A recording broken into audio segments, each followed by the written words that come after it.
Hello दोस्तों, welcome back to my YouTube channel. आप सभी का एक बार फिर से चैनल पे स्वागत है। दोस्तों, आज का ये हमारा नया वीडियो है चैप्टर नंबर 6 दी सोल्जर से। आज हम लोग इस चैप्टर से जो सबसे ज़्यादा इंपॉर्टेंट क्वेश्चंस है वो देखेंगे, जिनका इस साल के एग्जाम्स में आने की संभावना काफ़ी ज़्यादा है। इसलिए आप लोग हमारे साथ वीडियो के एंड तक बने रहिए। मैं आपको यकीन दिलाता हूँ कि इसके बाद आपको इस चैप्टर से कोई भी सवाल नहीं छूटेगा। तो चलिए अब हम लोग वीडियो स्टार्ट करते हैं और हम लोग पहले क्वेश्चन की तरफ चलते हैं। पहला क्वेश्चन है the term concealed in the soldier stands for dash, यानी कि इस चैप्टर में कंसील्ड नाम का एक वर्ड यूज किया गया है, उसका मतलब क्या होता है। तो इस क्वेश्चन के लिए हमारे ऑप्शन है hidden, disappeared, absent and mysterious. तो मैं आपको बता दूं कि कंसील्ड का मतलब होता है छिपा हुआ, और हम जब ऑप्शन देखते हैं तो ऑप्शन में एक वर्ड है हिडन, जिसका मतलब होता है छिपा हुआ। इसका मतलब दोनों सेम है। तो यहाँ पे कंसील्ड का मतलब हो गया हिडन, यानी कि छिपा हुआ। तो हम लोग इसके साथ ही अगले क्वेश्चन की तरफ चलते हैं। अगला क्वेश्चन है the soldier is dash dash dash a poem, यानी कि द सोल्जर किस तरह का पोएम है। तो इस क्वेश्चन के लिए ऑप्शन है nature, patriotic, love and happy. तो जब हम लोग इस पोएम को पढ़ेंगे तो हमें पता चलेगा कि ये एक देशभक्ति वाला पोएम है। इसमें देशभक्ति की भावना का पता चलता है। तो पेट्रियोटिक का मतलब होता है देशभक्ति, इसलिए ऑप्शन नंबर बी सही होगा। हम लोग ऑप्शन नंबर बी पेट्रियोटिक पे टिक करते हैं और अगले क्वेश्चन की तरफ चलते हैं। अगला क्वेश्चन है रूपर्ट ब्रूक प्रेजेस डैश, यानी कि रूपर्ट ब्रूक जो इस पोएम के पोएट हैं वो किसकी प्रशंसा करते हैं। तो इस क्वेश्चन के लिए हमारे ऑप्शन है England, Germany, Russia and America. तो जब आप लोग पोएम को पढ़ेंगे तो उसमें देखेंगे कि इंग्लैंड का इस्तेमाल कई बार किया गया है, और हमें उसका मतलब समझने में पता चलता है कि रूपर्ट ब्रूक जो पोएट हैं वो इंग्लैंड की काफ़ी प्रशंसा करते हैं। तो इसलिए सही जवाब हो जाएगा ऑप्शन नंबर है इंग्लैंड। हम लोग इस पर टिक करते हैं और अगले क्वेश्चन की तरफ चलते हैं। अगला क्वेश्चन है who has compose the poem the soldier, यानी कि ये वाला जो पोएम है जिसका नाम है दी सोल्जर, किसने कंपोज किया है, किसने लिखा है। तो इस क्वेश्चन के लिए हमारे ऑप्शन है Rupert Brooke, T S. Eliot, D H. Lawrence and W H. Auden. तो इसका सही जवाब हो जाएगा option number A Rupert Brooke. इस पोएम के जो पोएट है उनका नाम है रूपर्ट ब्रूक। हम लोग इस पर टिक करते हैं और अगले क्वेश्चन की तरफ चलते हैं। अगला क्वेश्चन है Rupert Brooke has written the poem, यानी कि रूपर्ट ब्रूक ने कौन सा पोएम लिखा है। तो दोस्तों यहाँ पे ज़्यादा कंफ्यूज होने की जरूरत नहीं है। अभी ये वाला क्वेश्चन थोड़ी देर पहले भी आया था, लेकिन वो दूसरे तरीके से आया था। तो जहाँ तक मैं समझता हूँ कि आप लोग जानते ही होंगे कि इसका जवाब हो जाएगा option number C the soldier. हम लोग दी सोल्जर पर टिक करते हैं और अगले क्वेश्चन की तरफ चलते हैं। आज की इस वीडियो का हमारा अगला क्वेश्चन है the soldier is a dash dash dash poem, यानी कि ये जो पोएम है जिसका नाम है दी सोल्जर वो किस तरह का पोएम है। इस क्वेश्चन के लिए हमारे ऑप्शन है म्यूच्योर, वार, लव एंड हैप्पी। तो हम लोग जब पोएम को पढ़ेंगे तो हमें पता चलता है कि ये एक तरह से वार का पोएम है, यानी कि युद्ध के बारे में इसमें बयान किया गया है। तो हम लोग ऑप्शन नंबर बी पे टिक करते हैं और अगले क्वेश्चन की तरफ चलते हैं। अगला क्वेश्चन है the images and praises of dash dash dash run through both the stanzas. तो दोस्तों इस क्वेश्चन का मतलब ये हुआ कि जो दोनों स्टांजा है इस पोएम के, उसमें किस देश की प्रशंसा किया गया है, उसका इमेज यानी कि चित्रण किया गया है। तो इस क्वेश्चन के लिए ऑप्शन है England, America, France and India. तो जब हम इस चैप्टर को पढ़ेंगे, इस पोएम को पढ़ेंगे, तो हमें पता चलता है कि इस पोएम में इंग्लैंड देश की प्रशंसा की गई है और उसका चित्रण किया गया है। तो इसलिए सही जवाब हो जाएगा ऑप्शन नंबर ए इंग्लैंड। हम लोग इंग्लैंड पे टिक करते हैं और चलिए अगले क्वेश्चन की तरफ चलते हैं। अगला सवाल है the speaker of the poem the soldier is a dash. इस पोएम में जो स्पीकर है वो क्या है। तो इस क्वेश्चन के लिए हमारे ऑप्शन है doctor, soldier, teacher and trader. तो इसका सही जवाब हो जाएगा ऑप्शन नंबर बी सोल्जर, यानी कि इस पोएम में जो स्पीकर हैं वो एक सोल्जर हैं। तो हम लोग सोल्जर पर टिक करते हैं और अगले क्वेश्चन की तरफ चलते हैं। तो दोस्तों क्वेश्चन नंबर 9 है the poem dash dash dash is a patriotic poem, यानी कि इनमें से कौन सा पोएम है जो एक देशभक्ति वाला पोएम है। पेट्रियोटिक पोएम का मतलब हुआ देशभक्ति वाला कविता। तो इस क्वेश्चन के लिए ऑप्शन है song of myself, fire hymn, the soldier and epitaph. तो इसका सही जवाब हो जाएगा option number C the soldier. Soldier का मतलब सैनिक होता है, तो सैनिक से आप लोग समझ सकते हैं कि इसमें देशभक्ति की बात जरूर होगी। तो ये जो पोएम है जिसका नाम है द सोल्जर, ये एक देशभक्ति यानी कि पेट्रियोटिक पोएम है। इस पर हम लोग टिक करते हैं और अगले क्वेश्चन की तरफ चलते हैं। अगला क्वेश्चन है Rupert Brooke speaks in the guise of an dash dash dash soldier.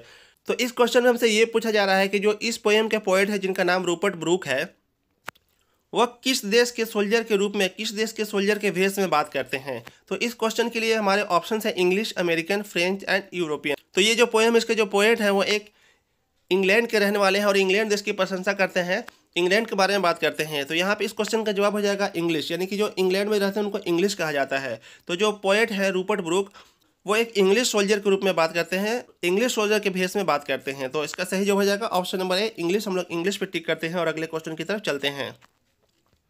अगला क्वेश्चन है the dust stand for the dash dash, यानी कि डस्ट का मतलब धूल होता है। तो धूल का मतलब इस पोएम में क्या हुआ।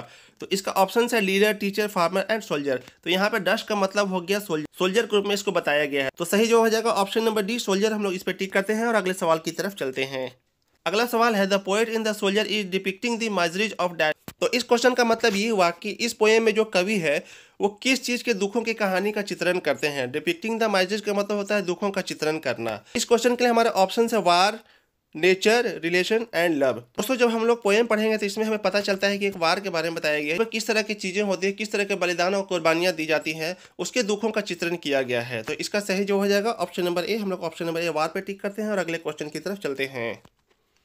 अगला क्वेश्चन है a sonnet is a poem of dash dash dash lines. तो इस क्वेश्चन का मतलब ये हुआ कि सोनेट पोएम में कितनी लाइन होती है, कितने लाइन वाला पोएम होता है। सोनेट पोएम का एक प्रकार है, तो इस तरह के पोएम में कितनी लाइनें होती हैं। तो इस क्वेश्चन के लिए हमारे ऑप्शन है 16, 14, 18 एंड 20। तो यहाँ पे मैं आपको बता दूं कि सोनेट में 14 लाइन्स होती हैं, इसलिए सही जो हो जाएगा ऑप्शन नंबर बी 14। हम लोग इस पर टिक करते हैं और अगले क्वेश्चन की तरफ चलते हैं। अगला क्वेश्चन है the line in hearts at peace under an English heaven is taken from dash dash dash. यानी कि ये वाला जो लाइन है किस पोएम से लिया गया है। तो देखिए दोस्तों यहाँ पे आपको बताना जरूरी है कि ये वाला क्वेश्चन काफ़ी ज़्यादा इंपॉर्टेंट है। आप लोग यहाँ पे देख सकते हैं 2019 में, 2020 में, 2021 में एंड 2024 में ये वाला क्वेश्चन आ चुका है। बोर्ड एग्जाम्स में ये वाला क्वेश्चन आ चुका है, यानी कि 4 बार आ चुका है। तो इस साल के एग्जाम्स में इसके आने की संभावना भी काफ़ी ज़्यादा है, इसलिए आप लोग थोड़ा सा ध्यान दीजिएगा इस क्वेश्चन पे। तो यहाँ पे ये जो लाइन है in hearts at peace under an English heaven is taken from. दोस्तों इस लाइन का सीधा सीधा मतलब ये हुआ कि इंग्लिश हेवन में दिल को बहुत ही शांति और सुकून मिलती है। तो यहाँ पे इंग्लिश हेवन का मतलब यानी कि कवि ने यहाँ पे अपनी मातृभूमि को हेवन से दर्शाया, हेवन के रूप में दर्शाया है। तो चूंकि कवि जो है वो इंग्लिश है, तो इंग्लिश हेवन में उनको काफ़ी शांति और सुकून मिलता है। इस लाइन का यही मतलब हुआ। ये लाइन किस पोएम से लिया गया, हमसे इस क्वेश्चन में यही पूछा जा रहा है। तो इस क्वेश्चन के लिए हमारे ऑप्शन है ode to autumn, the soldier, song of myself and fire hymn. तो अब इसमें ज़्यादा कुछ बताने की जरूरत नहीं है, आपको इसका पता ही होगा इसका जवाब। तो option number be the soldier सही होगा। हम लोग इस पर टिक करते हैं और अगले क्वेश्चन की तरफ चलते हैं। दोस्तों आज के इस वीडियो का हमारा अगला क्वेश्चन है Rupert Brooke is remembered as a dash. यानी कि रूपर्ट ब्रूक को किसके रूप में याद किया जाता है, किस तरह के पोएट के रूप में याद किया जाता है। तो इस क्वेश्चन के लिए हमारे ऑप्शन है trench poet, Georgian poet, realistic poet and war poet. तो जब हम लोग चैप्टर में पढ़ेंगे तो उसमें सबसे पहले पोएट के बारे में काफ़ी कुछ बताया हुआ रहता है। तो वहाँ पे हमें दिया हुआ है कि रूपर्ट ब्रूक को एक वार पोएट के रूप में भी जाना जाता है, इसलिए ऑप्शन नंबर डी सही होगा। यहाँ पे ऑप्शन नंबर डी पे हम लोग टिक करते हैं और अगले क्वेश्चन की तरफ चलते हैं। आज की इस वीडियो का हमारा अगला क्वेश्चन है her sights and sounds dreams happy as her day is taken from dash dash dash. तो दोस्तों यहाँ पे मैं बता दूं कि इस क्वेश्चन का मतलब ये हुआ कि her sights and sounds dreams happy as her day किस पोएम से लिया गया है। तो यहाँ पे हमसे इस लाइन में ये कहा जा रहा है कि हर साइट्स एंड साउंड्स का मतलब हुआ कि उसके दृश्य और आवाज़ बिल्कुल सुहाने सपने की तरह है। तो ये वाला लाइन किस चैप्टर से, किस पोएम से लिया गया है। ऑप्शन है snake, fire hymn, the soldier and now the leaves are falling fast. तो इस क्वेश्चन के लिए सही जवाब हो जाएगा option number C the soldier. इस पोएम से लिया गया। हम लोग इसके साथ ही अगले क्वेश्चन की तरफ बढ़ते हैं। अगला क्वेश्चन है the soldier in the poem the soldier is dash. यानी कि इस पोएम में जो सोल्जर है वो क्या है। तो इस क्वेश्चन के लिए ऑप्शन है French, English, German and Spanish. तो यहाँ पे मैं आपको बता दूं कि जो इंग्लैंड में रहते हैं उनको इंग्लिश कहा जाता है। तो आप लोग जानते ही होंगे कि इस चैप्टर में जो सोल्जर है वो इंग्लैंड का रहने वाला है, वह इंग्लैंड की काफ़ी तारीफ करता है। तो इसलिए सही जो हो जाएगा ऑप्शन नंबर बी इंग्लिश। हम लोग इंग्लिश पे टिक करते हैं और अगले क्वेश्चन की तरफ चलते हैं।